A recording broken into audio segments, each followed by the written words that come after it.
Lucas 7 e o versículo 37. Na versão NVT podemos ler assim. 36. Um dos fariseus convidou Jesus para jantar. Jesus foi à casa dele e tomou lugar à mesa. Quando uma mulher daquela cidade, uma pecadora, outras versões vão dizer uma prostituta, soube que ele estava jantando ali, trouxe um frasco de alabastro contendo um perfume caro. Em seguida, ajoelhou-se aos pés de Jesus chorando. As lágrimas caíram sobre os pés dele e ela os secou com seu cabelo. E continuou a beijá-los e a derramar perfume sobre eles. Quando o fariseu que havia convidado Jesus viu isso, disse consigo: se este homem fosse profeta, saberia que tipo de mulher está tocando nele. E ela é uma pecadora. Jesus disse ao fariseu: Simão, tenho algo a lhe dizer. Diga, mestre, respondeu Simão. Então Jesus lhe contou a seguinte história. Um homem emprestou dinheiro a 2 pessoas, 500 moedas de prata a uma delas e 50 moedas de prata a outra. Como nenhum dos devedores conseguiu lhe pagar, ele generosamente perdoou ambos e cancelou suas dívidas. Qual deles o amou mais depois disso? Simão respondeu: suponho que aquele de quem ele perdoou a dívida maior. Você está certo, disse Jesus. Então voltou-se para a mulher e disse a Simão: veja esta mulher ajoelhada aqui. Quando entrei em sua casa, você não ofereceu água para lavar os pés, mas ela os lavou com suas lágrimas e os secou com seus cabelos.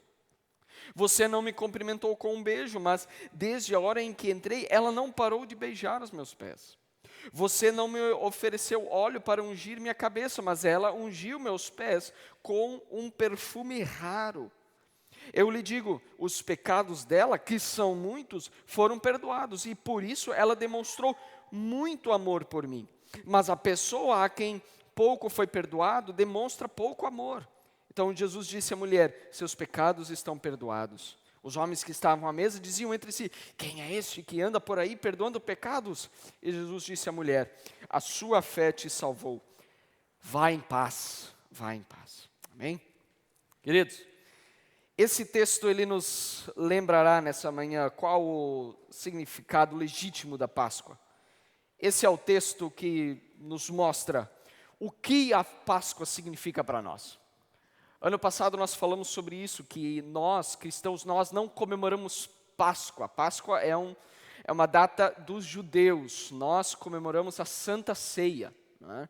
Porque para nós usamos a Páscoa como no calendário, né? Dizemos, ok, esse é o final de semana de Páscoa.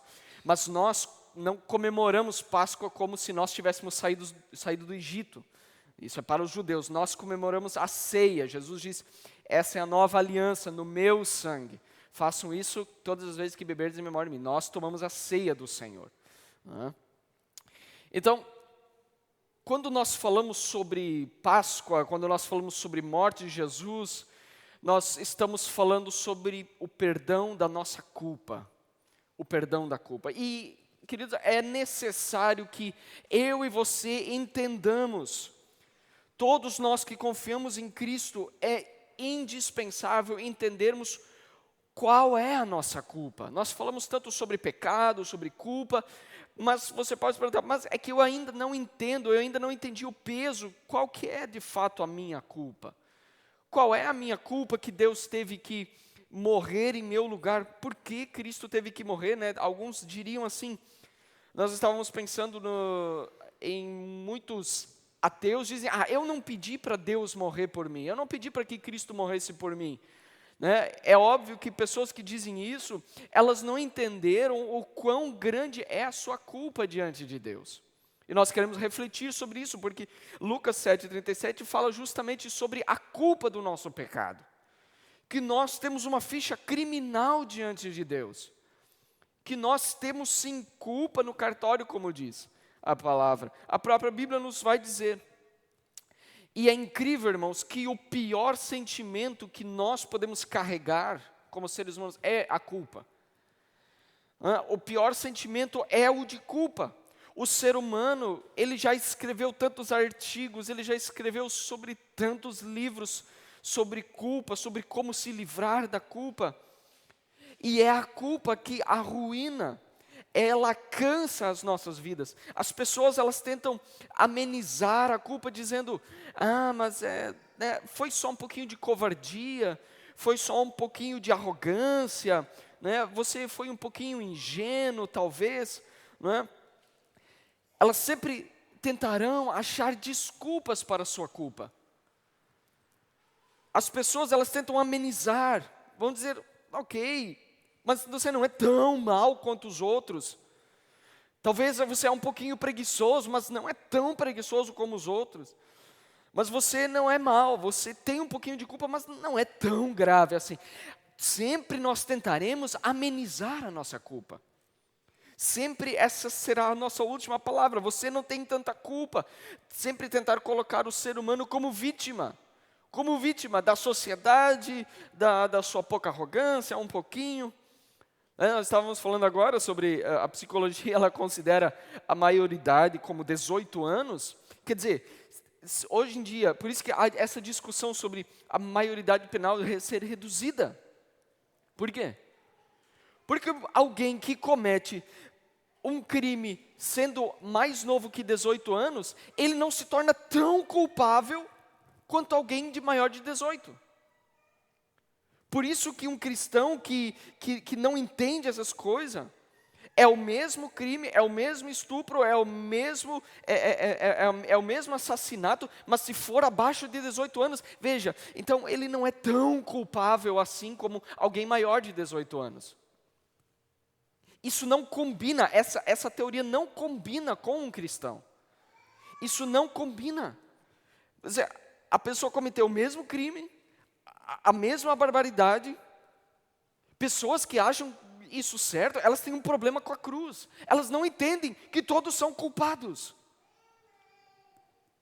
Outros ainda dizem que, na verdade, pagar a pena, né, levar um bandido para a cadeia, na verdade não adianta nada. Né? Então a pergunta que é, então solta todo mundo, se não adianta nada. Não é? Nós sabemos, queridos, que existe uma pena, existe consequência para os nossos atos. Existe uma culpa pelo qual todos temos que pagar, tanto aqui na terra. Aqui já na terra, isso nos mostra. Vem os direitos humanos dizer, que na verdade a questão das cadeias, pagar por pena, isso aí não adianta nada. Como se ninguém fosse culpado, como sempre, veja, sempre colocando o ser humano como vítima de alguma coisa. Veja, você não foi criado bem, né? Essas ideias, elas não combinam com o cristão, elas não combinam. Quando nós refletimos sobre a cruz, quando nós refletimos sobre a Páscoa, sobre Jesus Cristo sofrendo na cruz, nós dizemos, a cruz é para homens culpados, a condenação é porque houve condenação, é porque o homem é culpado. A culpa, existe culpa. Se você não entende que teve culpa diante de Deus, você não entendeu a cruz. E aí a psicologia, a psicoterapia, ela encontra distúrbio para todos os nossos pecados. O que a Bíblia chama de pecado, hoje em dia, já com tanto avanço, né, da psicoterapia e psicologia, eles acham, há vários livros já com... Ok, se você é preguiçoso, então a gente vai achar um distúrbio para a sua mente, para você se sentir um pouquinho melhor com a sua preguiça, com a sua mentira, né? Essas são maneiras de lidar com a culpa. Nós vamos ver que, então, existe culpa no ser humano.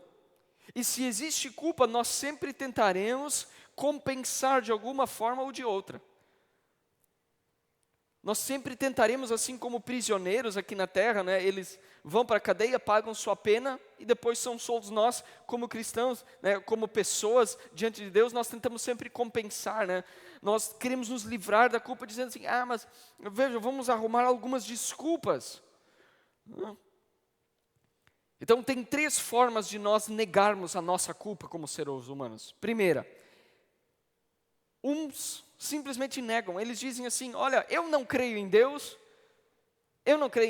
isso aí, esse negócio de culpa, isso aí não existe, que ninguém é culpado, esse negócio de Deus, isso não existe, essa coisa moral, da moralidade, isso aí não existe. E mesmo assim, né, nós perguntamos, na quinta-feira para as crianças pequenas, alguém ensinou as crianças a mentirem? Aí todas as crianças, num coro, elas dizem, não, ninguém. Ninguém ensinou as crianças a mentirem. Nenhum pai ensina a criança a roubar. E mesmo assim, se alguém roubar, se alguém mentir, ele faz isso sempre escondido, porque a própria palavra de Deus diz em Romanos 2,12, vamos abrir isso. Romanos 2,12. Vamos passar por essa passagem rapidinho. Romanos 15 diz assim: assim todos os que pecarem, mesmo não tendo a lei escrita de Deus, serão destruídos. Por quê? E todos os que pecarem estando sob a lei de Deus, de acordo com essas leis, serão julgados. 13. Pois o simples ato de ouvir a lei não nos torna justos diante de Deus, mas sim a obediência à lei é que nos torna justos aos olhos dele. Até mesmo os gentios, aqueles que não são judeus, que não têm a lei escrita, quando obedecem a ela instintivamente, mostram que conhecem a lei, mesmo não a tendo, demonstram que a lei está gravada em seu coração. Lembre-se disso.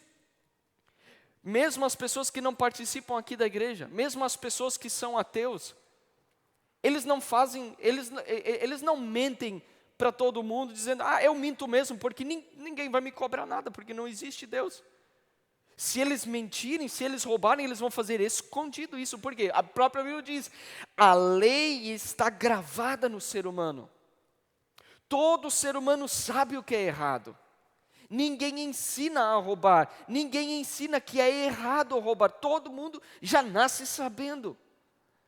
Todo mundo já nasce sabendo. Todos sabem o que é certo e errado. Todos sabem, porque a lei está gravada no seu coração, a lei está gravada na sua consciência, todos sabem o que é certo e errado. Nesse sentido, é impossível ignorar a lei de Deus. O ateu, ele pode dizer a vida dele inteira, não existe Deus, não existe essa coisa de moral, mas na hora em que ele for tentado a mentir, a roubar, ele vai dizer, não, mas é que é errado mentir, é errado mesmo fazer isso. Todos vão reconhecer, roubar é errado, por mais que todo mundo faça. É errado. Todos têm essa lei gravada em seu coração. Veja o texto que nós lemos. Simão, o fariseu, ele não se achava tão culpado.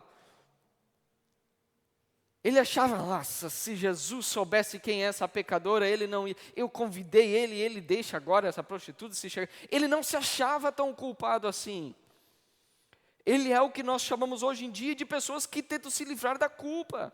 Eles acham que não são tão maus, eles acham que não têm pecados, mas eles sabem que não tem como negar a culpa. Eles são culpados diante de Deus. Não adianta negar a nossa culpa.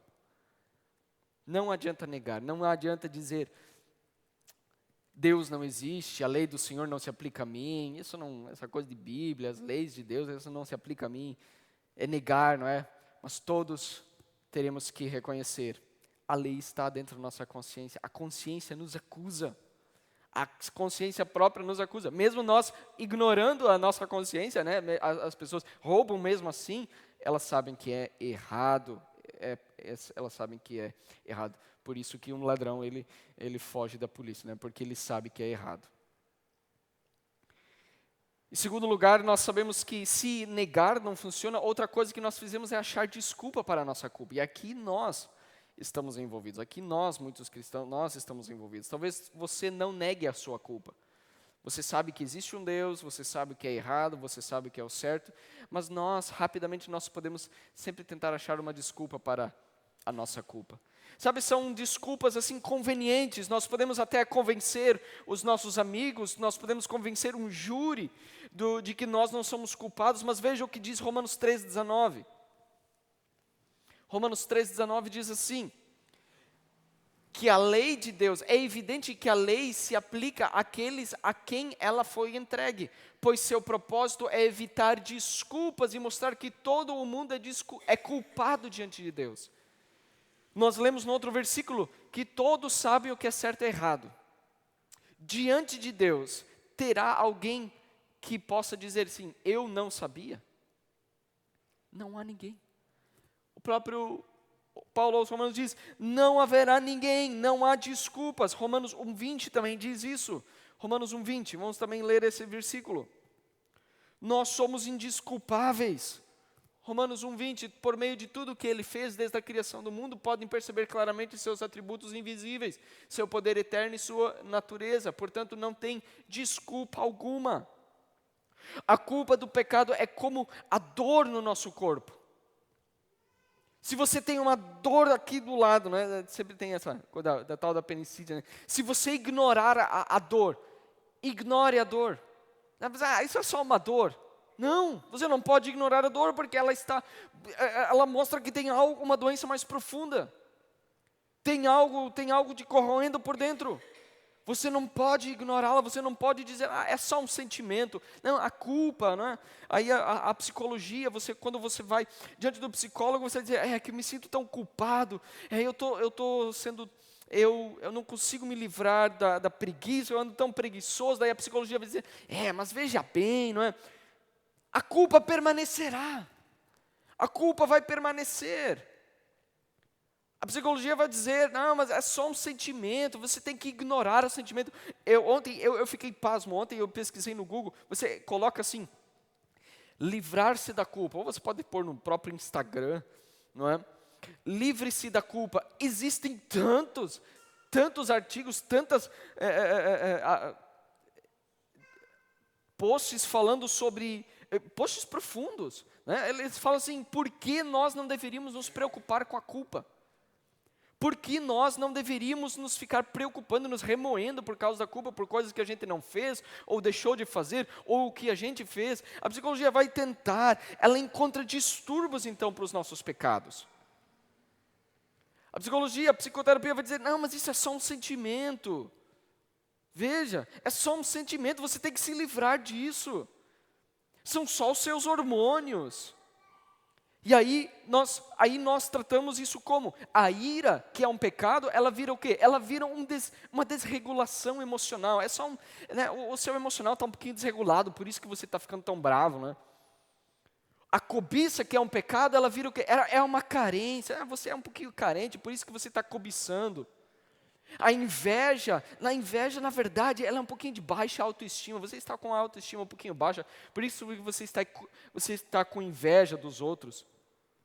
O adultério, sabe, o adultério dizem, é que na verdade, né, as músicas seculares, elas dizem, é que na verdade você é mulherengo, né? Você, na verdade, você encontrou incompatibilidades no seu casamento, né? Você imaginava que o casamento seria outra coisa, então por isso que você adulterou, né? Veja como é estranho, é estúpido, é totalmente contra o que a palavra de Deus diz. O adultério é pecado, você incorre em culpa diante de Deus. Alguém mentiroso chega diante das psicoterapias, eles na verdade vão dizer, não, é que na verdade você está usando de autoproteção contra si mesmo, você teve que mentir para se autoproteger. O orgulho, na verdade, assim, é uma compensação de traumas. Você teve muito trauma antigamente e agora você não consegue confiar mais em ninguém, né? Então por isso que você é tão orgulhoso agora. A preguiça, na verdade, é um bloqueio, né? Você tem que ver que você está um pouquinho mais bloqueado, por isso que você é um pouquinho preguiçoso, mas não tem nada a ver. Lascívia, na verdade, você está expressando quem você é de verdade. Idolatria, na verdade, é um pouquinho de amor próprio. Você precisa se amar mais. É ridículo todas essas teorias.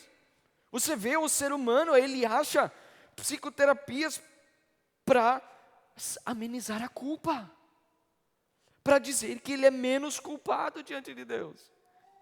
Mas o que acontece? A culpa ainda está lá. Sempre há um movimento de troca hoje em dia. Não se nega totalmente que exista algo errado. A psicologia diz, ok, tem alguma coisa errada, mas não é bem, né? Vamos mudar o nome do erro aqui e aí a gente pode mudar o remédio também.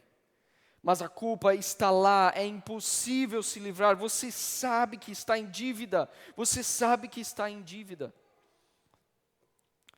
Outras pessoas ainda acham que elas poderão, diante de Deus, pagar uma pena justa, né? Então depois elas vão ser libertas. Algumas pessoas acham, então, eu sei, eu tenho culpa, mas um dia eu vou chegar diante de Deus e Deus vai me dar uma pena assim de 8 anos. E aí eu vou pagar e depois vou para o céu. Por incrível que pareça, existam pessoas que acreditam nisso.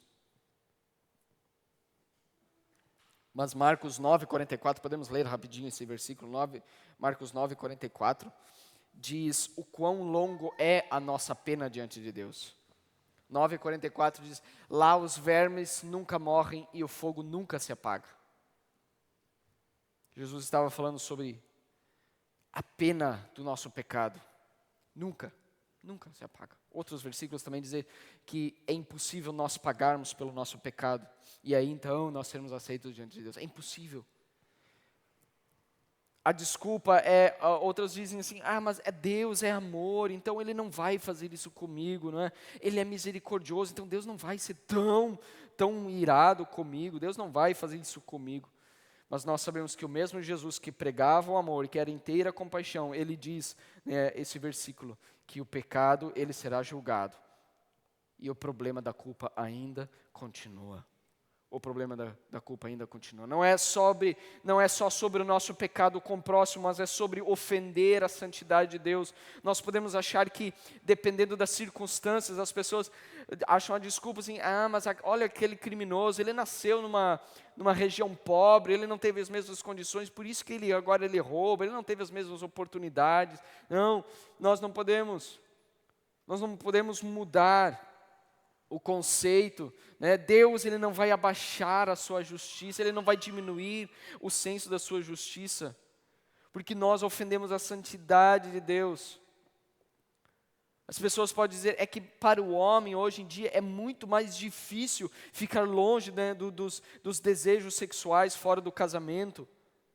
Isso não funciona diante de Deus, isso não funciona. Dizer assim é que hoje, com o avanço da tecnologia, homens e mulheres estão cada vez mais expostos a todo tipo de lascívia. A gente está muito mais exposto, é impossível. Isso não funciona diante de Deus, isso é impossível. Nós não podemos vir com essa justificativa diante de Deus. É muito mais difícil hoje viver sem contar uma mentira, sem viver com a fofoca, é muito mais difícil hoje em dia. As pessoas acham que é só um sentimento. E nesse quesito é preciso de um perdão real.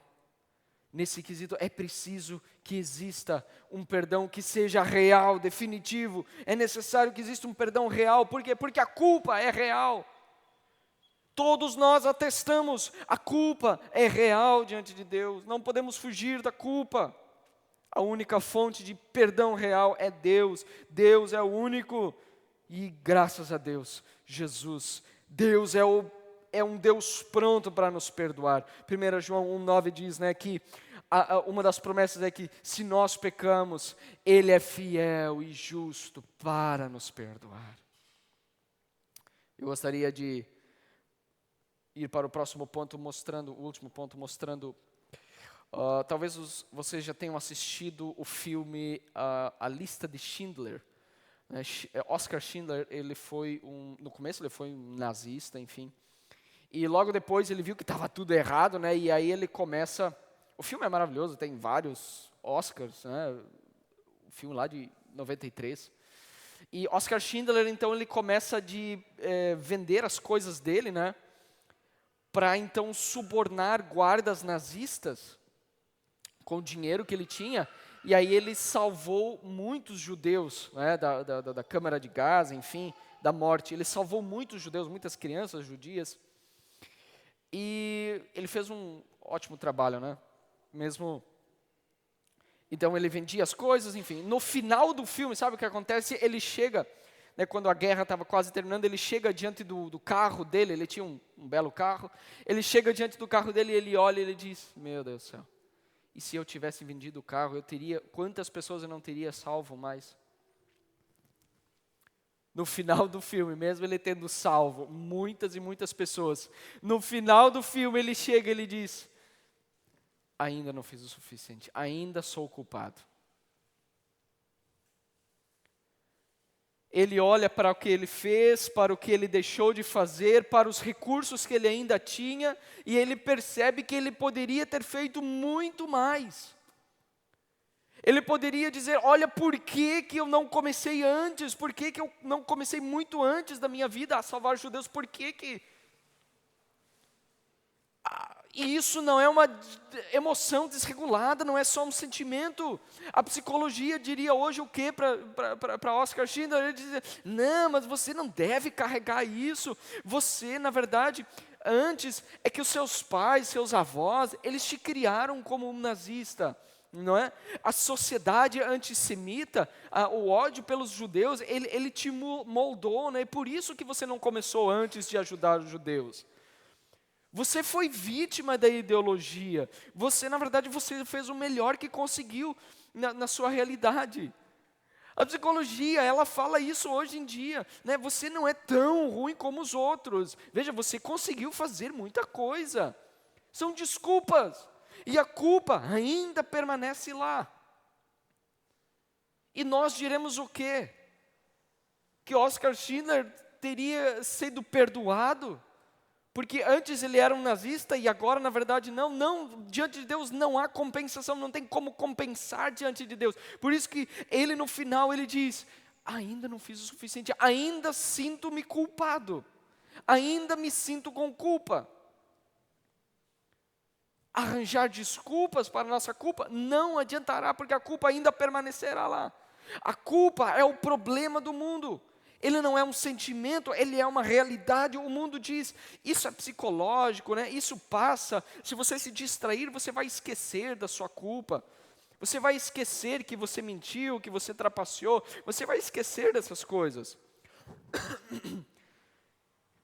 Nós todos sabemos que a culpa não passa.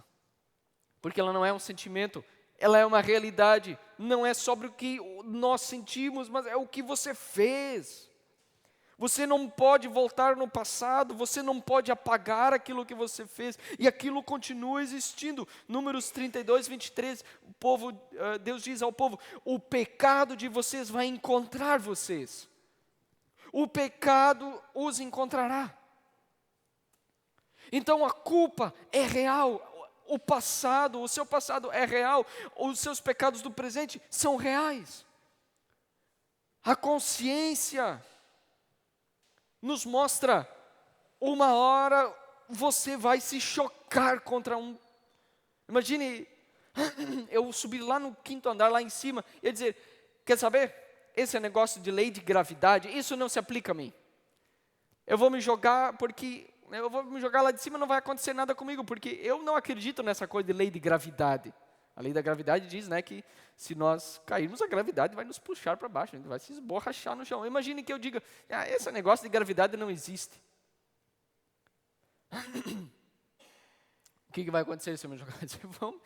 Vou morrer. É assim no mundo físico. Se você cair, você vai se machucar, e é assim no mundo moral. Nós vivemos no mundo moral. A moralidade, ela existe, todos sabem o que é certo e errado, nós não podemos negar. Você não pode negar a sua culpa, ela continuará lá. E por que existe a culpa? Porque o pecado, ele não é só quebrar regras. A essência do pecado, o que é a culpa? Ela é muito mais profunda. O pecado é tentar se colocar no lugar de Deus. Todo ser humano, ele quer viver como ele fosse o dono da sua vida. Você decide todas as coisas sem considerar Deus. Você usa o que é dele. Você usa seu corpo, você usa seu dinheiro, você usa seus talentos, como se isso fosse seu. Como se você não devesse nada para ninguém, como se você não devesse nada para Deus. Isso é um crime cósmico. Imagina, amanhã o Sandro diz, eu não vou mais mexer com esse negócio de celular, eu vou comprar uma farda de policial, eu vou ser policial amanhã. Poderíamos fazer esse teste, né, de ver quanto tempo a gente ficaria, né, fingindo ser um policial. Não funciona assim, não é eu comprar uma toga de juiz e amanhã eu vou começar a ser juiz. Não existe isso. Nós não podemos assumir uma autoridade que nós não temos. Imagina, se isso não funciona aqui, imagina tentar assumir o lugar de Deus. É isso que o ser humano faz. É isso que aconteceu em Gênesis 3. A serpente diz que na verdade, se vocês desobedecerem a Deus, e aí vocês vão ser livres na verdade. Esse negócio de depender da opinião de Deus, isso aí não existe. Não é? Vocês vão ser livres de fato, vocês vão ser mais sábios que Deus. Essa é a promessa do pecado. Viver independente de Deus, das regras de Deus. Viver independente da presença de Deus. E qual é o resultado disso? Culpa. O que aconteceu com Adão e Eva? Eles fugiram da presença de Deus. Eles sentiram medo. Eles sentiram vergonha. Passaram a ter uma vida pesada. Por que nós vivemos assim? Quando nós pecamos? Porque nós sabemos. Porque a culpa ela é real. Aqui está o problema, Deus ele é santo, Ele não pode simplesmente dizer está tudo bem com a tua mentira, está tudo bem. Tem outros que pecaram muito mais, aqueles vão pegar pesado, mas contigo não. Deus não pode dizer assim, veja lá em Gênesis 1, Deus diz, haja luz e houve luz. E eu sei que os irmãos talvez possam entender errado, mas nós sabemos que para Deus não há nada impossível, mas a única coisa que Deus, de problema que Deus deveria resolver é a culpa. Deus não pode dizer, haja perdão e houve perdão. Não pode, porque existe culpa. Alguém tem que pagar pela culpa. Alguém tem que pagar pela sua mentira. Alguém tem que pagar pela sua má conduta. Porque a culpa ela é real. Nós ficamos estarrecidos, nós ficamos chocados, né? Apesar que hoje em dia está bem normal isso, né? Um juiz solta um culpado só porque ele está arrependido. Nós ficamos assim, meu Deus do céu, qual é? Esse juiz é corrupto? Porque nós sabemos, toda pessoa culpada, ela deve pagar a pena. E se o juiz falar assim, não, mas é que tu está arrependido, realmente eu acho que tu está arrependido, eu acho que tu não precisa. Imagina. A corrupção no nível mais baixo. Isso destrói a justiça e ainda quanto mais Deus. Aí surge a pergunta, como que nós vamos resolver isso? Se o homem quis ocupar o lugar de Deus. Se nós queremos viver independente de Deus, se nós queremos estar o tempo inteiro no controle das coisas, se nós queremos estar o tempo inteiro controlando tudo que nós temos. E então aqui entra a cruz, e aqui nós encerramos agora. Aqui entra a cruz. A essência do pecado é o homem substituindo Deus. Mas a essência da salvação é Deus substituindo o homem. Guarde isso, esse é o resumo de toda.